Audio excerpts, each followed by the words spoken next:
Comment transmet-on une histoire? Par quels moyens? Comment traverse-t-elle les ans, si ce n'est les siècles? Et surtout, de quoi les hommes s'inspirent-ils? Le cirque du Nidec renferme bien des mystères. Ce lieu, anciennement volcanique, abrite forêts, promontoires rocheux et cours d'eau.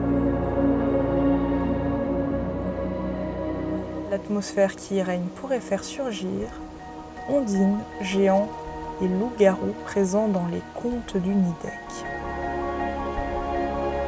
La légende la plus emblématique de la région est celle de la fille des géants du Nidec. Ils auraient vécu ici, dans ce château qui se trouve derrière moi. Ce conte, d'abord raconté par un bûcheron local, a trouvé sa version écrite auprès des frères Grimm. Un jour, la fille des géants, seigneur de ces terres, prend la clé des champs. Elle découvre des êtres aussi microscopiques que des fourmis, les hommes. Les prenant pour des jouets, elle s'en empare. La fillette présente fièrement un homme et son attelage à son père. Ce dernier, mécontent, l'avertit ainsi. Si ces petits êtres ne labouraient pas la terre, nous autres géants, au fond de nos roches, n'aurions pas de quoi vivre.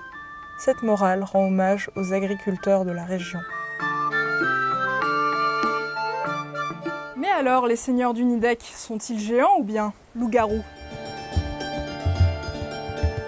Selon une autre légende, les seigneurs du Nidec étaient victimes d'un envoûtement, et ce depuis le jour où leurs ancêtres, hommes cruels, avaient pris pour femmes des louves.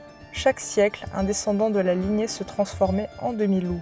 Voilà sans doute pourquoi on trouve le Wolfstall ou Val aux loups au pied du Nidec.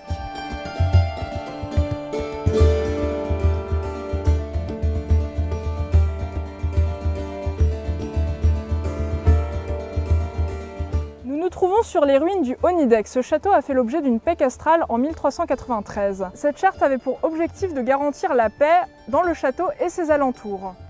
Ici, le chevalier André Virich défendit le château pour le compte de l'évêque de Strasbourg. Ce château a été assiégé une première fois par les Strasbourgeois en 1448 et l'autre en 1454. La légende raconte que la femme d'André Virich, alors enceinte, se jeta en larmes aux pieds du vainqueur, ce qui permit à André Virich d'avoir la vie sauve.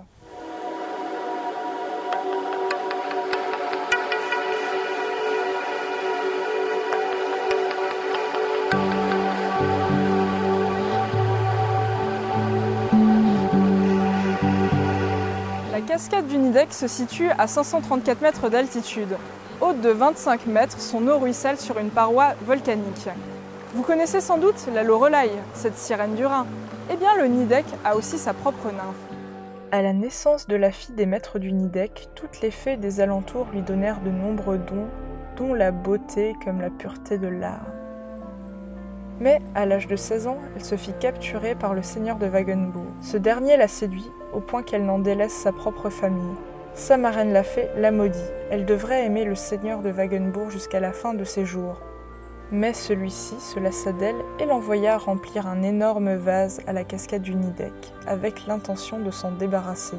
Au moment de mourir, épuisée par 3 jours de marche et emportée par le lourd poids du vase, sa marraine lui pardonna, la sauva et la transforma en ondine, pour que plus jamais elle ne souffre de la vie de châtelaine.